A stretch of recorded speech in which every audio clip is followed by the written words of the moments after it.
I was 18 years old when I got married. I belonged to a very conservative family, a Baloch family, where good daughters never say no to their parents. My father wanted me to get married, and all I said was, if that makes you happy, I'll say yes. And of course, it was never a happy marriage. Just about after 2 years of getting married, about 9 years ago, I met a car accident. Somehow my husband fell asleep and the car fell in the ditch. He managed to jump out, saved himself. I'm happy for him. But I stayed inside the car and I sustained a lot of injuries. The list is a bit long. Don't get scared. I'm perfectly fine now. Radius ulna of my right arm were fractured. The wrist was fractured. Shoulder bone and collarbone were fractured. My whole rib cage got fractured. And because of the rib cage injury, lungs and liver were badly injured. I couldn't breathe. I lost urinary bowel control.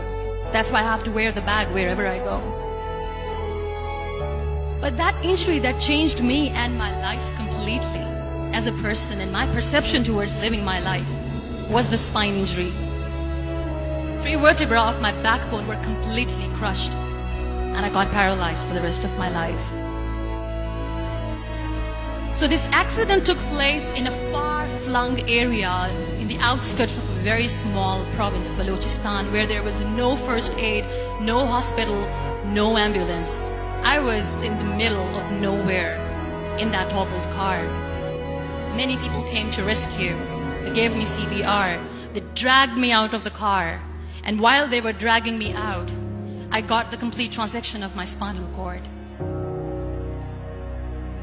I finally ended up in a hospital where I stayed for 2.5 months. I underwent multiple surgeries. Doctors have put a lot of titanium in my arm. There's a lot of titanium at my back to fix my back. That's why people in Pakistan call me the Iron Lady of Pakistan.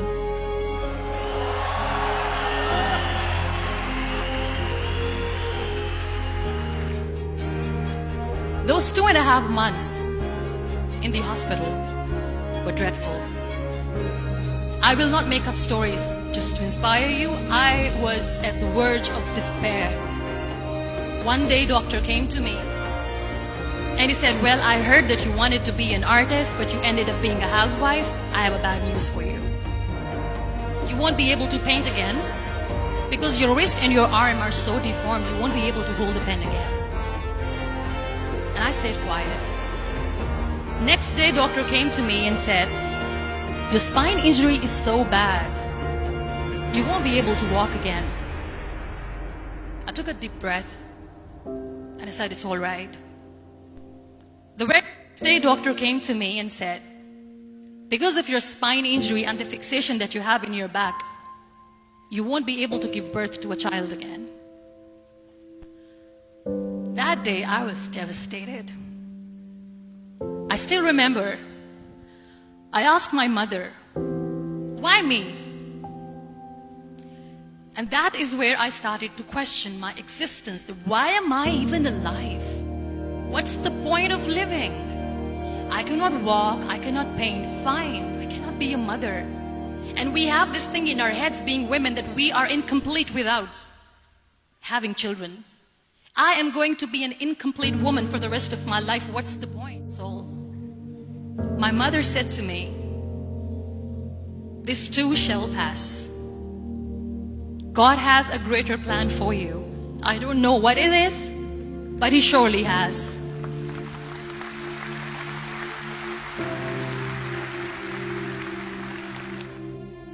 So what kept me going was, one day I asked my brothers, I know I have a deformed hand, but I'm tired of looking at these white walls in the hospital and wearing these white scrubs.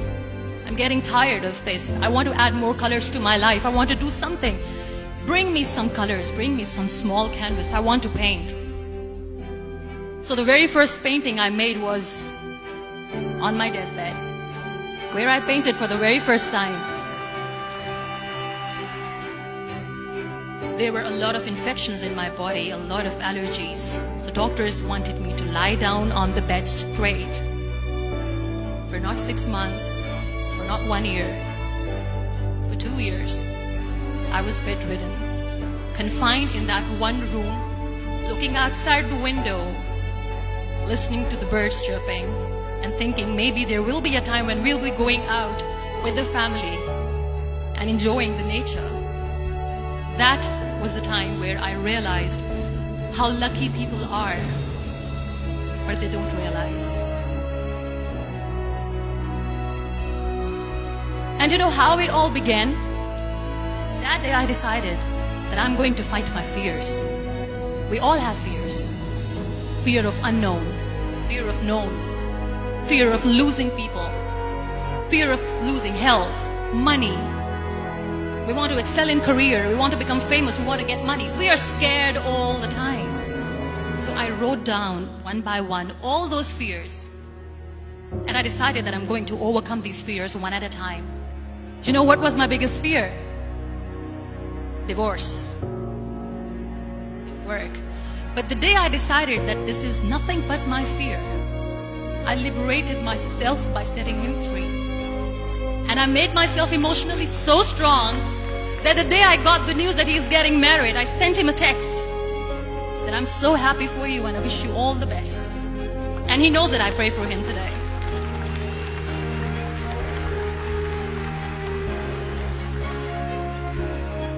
My biggest fear, number 2, was I won't be able to be a mother again. And that was quite devastating for me. But then I realized there are so many children in the world, all they want is acceptance.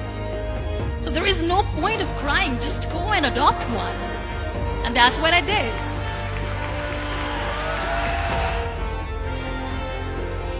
So when you accept yourself the way you are, the world recognizes you.